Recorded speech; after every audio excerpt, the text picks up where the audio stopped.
ඔන්න ඉතින් තවත් ලස්සන දවසක්. මම අද කලින් චුට්ටක් නැගිටලා හස්බන්ඩ්ට වැඩට යන්න ඕන දේවල් ලෑස්ති කරලා දීලා කරන්න මුකුත් විශේෂ වැඩක් නැති නිසා ඩේ ව්ලොග් එකක් කරා නම් හොඳයි කියලා හිතුණා. ඉතින් මම හස්බන්ඩ් වැඩට ගියාට පස්සේ පොඩි වෙලාවක් ඇඳට වෙලා ඉඳලා නැගිට්ටා. මම ඉතින් දැන් මේ හදන්නේ අපි දෙන්නගේ ඇඳ ලස්සනට පිළිවෙලකට හදන්න. ඔයාලා දන්නවත් ඇති.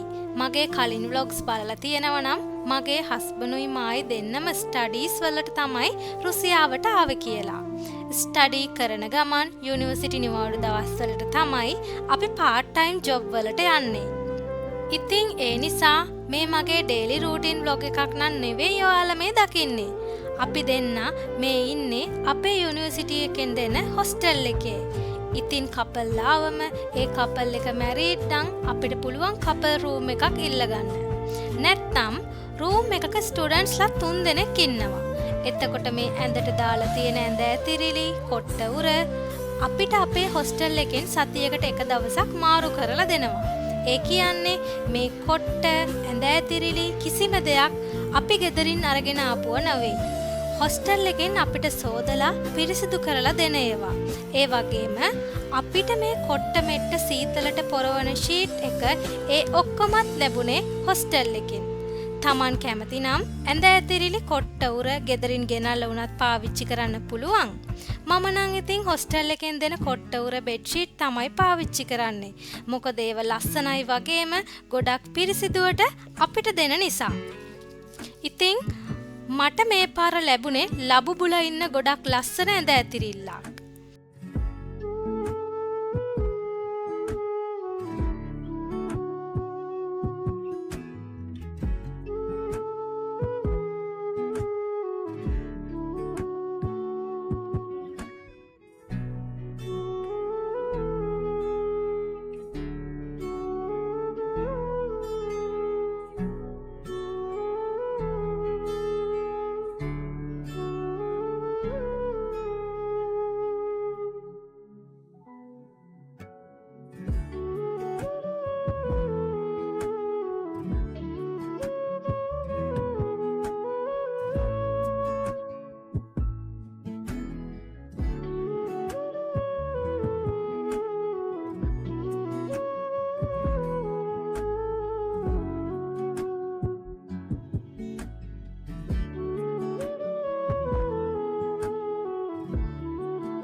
ඔන්න ඉතින් දැන් අපේ ඇඳ හදාගෙන ඉවරයි.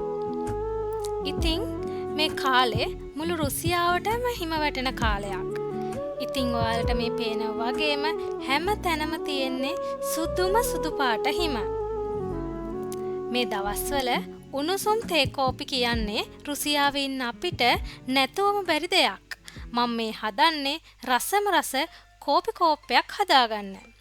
මෙහි 3-in-1 කෝපි පැකට් තියෙනවා. හැබැයි මට ඒකේ තියෙන සීනි මදි නිසා මම සීනි චුට්ටකුත් දාගන්නවා. සමහර වෙලාවට සීනි නැතුවත් බොන වෙලාවල් තියෙනවා. ඒක ඉතින් මගේ මූඩ් එක අනුව වෙනස් වෙනවා.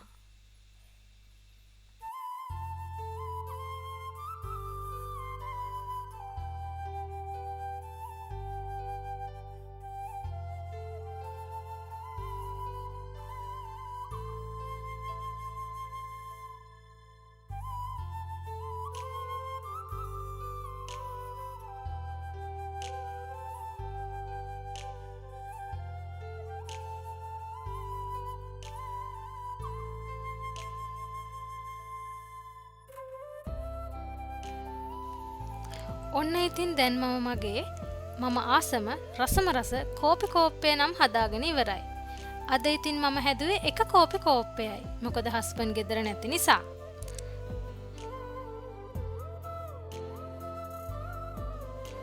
මම දැන් උයන්න තමයි මේ හදන්නේ. මුලින්ම මම බක්වීට් ටිකකුත් දාලා බත් එක හදාගන්න තමයි මේ හදන්නේ. මේ තියෙන්නේ තඹපු හාල් එකක්. ඒ වගේම මේ තියෙන්නේ බක්වීට්. ඒ තමයි ඉංග්ලිෂ් නම. රුසියානු භාෂාවෙන් කියන්නේ ග්‍රෙච්කා කියලා. මම මීට කලින් දාපු සුපර් මාකට් වීඩියෝ එකේ මම මේ වගේ මිල ගණන් ඔයාලත් එක්ක බෙදාගත්තා. ඔයාලට මතක ඇති කියලා මම හිතනවා.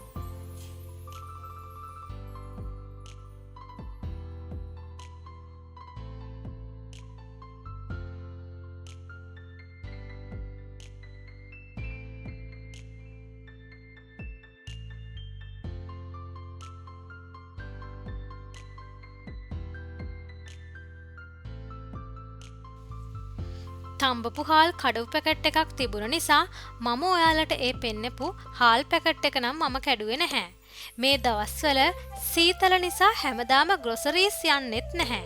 මොකද මම වැඩිපුර හාල් එහෙම ගෙනල්ලා ස්ටොක් කරගෙනයි තියෙන්නේ. මගේ හස්බන්ඩ් වැඩිය බත් කන්න නම් ආස කරන කෙනෙක් නෙමෙයි. හැබැයි එයා ග්‍රෙච්කා වලට නම් ගොඩක් ආසයි. ග්‍රෙච්කා කියන්නේ ඇත්තටම හොඳ ප්‍රොඩක්ට් එකක්. ග්‍රෙච්කා වලට ගෑස්ට්‍රයිටිස් හැදෙන්නේ නැති තරම්. රුසියානුව බත් කන්නේ නැති තරම්. මොකද එයාලා ගොඩක් වෙලාවට උදේට කනව මම දකින්නේ මෙන්න මේ ග්‍රෙච්කා. මට ග්‍රෙච්කා එක්ක තම්බපු හාල් දාලා උයලා බලන්න රසයි කියලා කිව්වේ මෙහෙ ඉන්න මගේ යාළුවෙක්.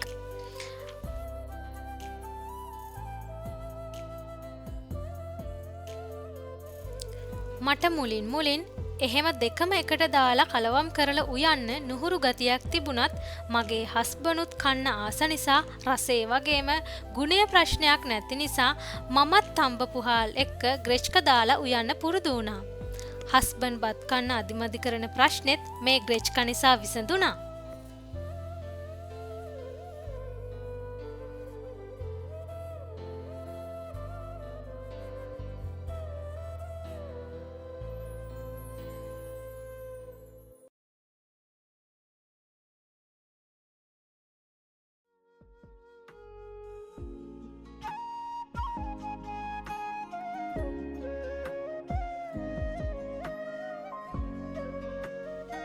බත් එක මල්ටි කුකර් එකේ හැදෙන අතරතුරේ මම දැන් මේ හදන්නේ හවස හස්බන්ඩ් වැඩ ඇරිලා ආවම එයත් එක්ක තේ බොන ගමන් කන්න රස කෑමක් හදන්න පිටි යනලා තියාගන්න.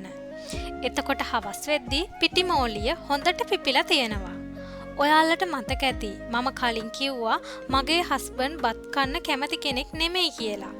ඉතින් එයා එද්දි මේ වගේ කෑමක් හදලා තිබුණම එයා ගොඩක් සතුටු වෙනවා. කඩෙන් අරගෙන දෙනවට වඩා මම ගොඩක් වෙලාවට try කරන්නේ එයා ආස කෑම මට නිදහසක් තියෙන වෙලාවට මගේ අතින්ම හදලා දෙන්න. මොකද එතකොට ඒ කෑම පිරිසිදු බවින් වගේම ගුණාත්මක බවින් වැඩි. පොකට් එකටත් වාසි. ඔයාලටත් පුළුවන් නම් ඔයාලා ආස කෑම ගෙදරදිම හදාගන්න උත්සාහ කරන්න. මොකද එතකොට ඔයාලගේ සෞඛ්‍යයට හොඳයි වගේම පොකට් එකටත් වාසි. අද මම මේ හදන්න යන්නේ එළවලු රොටි. මෙහි කඩවල් වල නම් මම එළවලු රොටි රෝල්ස් වගේ දේවල් දැකලා නැහැ. අද ගෙදර සැමන් එකකුත් තියෙන නිසා එළවලු රොටි වගේම කට්ලට් ටිකකුත් මම හදාගන්න හිතාගෙන ඉන්නවා. හැබැයි මට ඔයාලට කිචන් එකට ගිහිල්ලා මේ එළවලු රොටි කට්ලට් හදනව පෙන්වන්න නම් බැරි වෙයි. මොකද අපිට තියෙන්නේ ෂෙයාර්ඩ් කිචන් එකක් නිසා. කිචන් එකට ගොඩක් අය එනවා. ඒ වගේම හවස් වෙද්දී කිචන් එක ගොඩක් බිසි වෙනවා. මම ඔයාලට දවසක අපේ ෂෙයාර්ඩ් කිචන් එක පෙන්වන්න උත්සාහ කරන්නම්.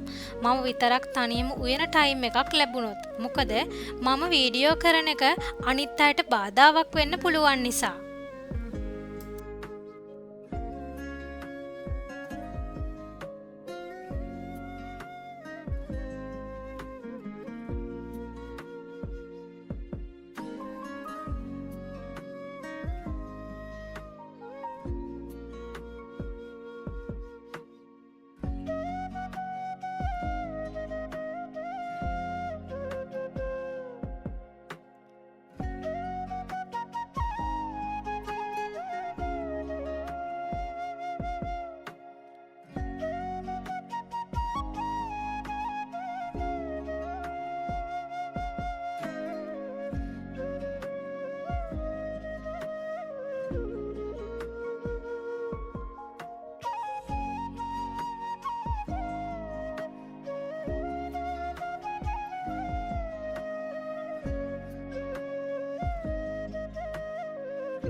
මට කිචන් එකේ මේවා හදනවා වීඩියෝ කරගන්න බැරි වුණු නිසා මම ඔයාලත් එක්ක ෂෙයා කරගන්නම් මම හදපු එළවලු රොටි වලයි කට්ලට් වලයි පොඩි ෆොටෝ එකක්.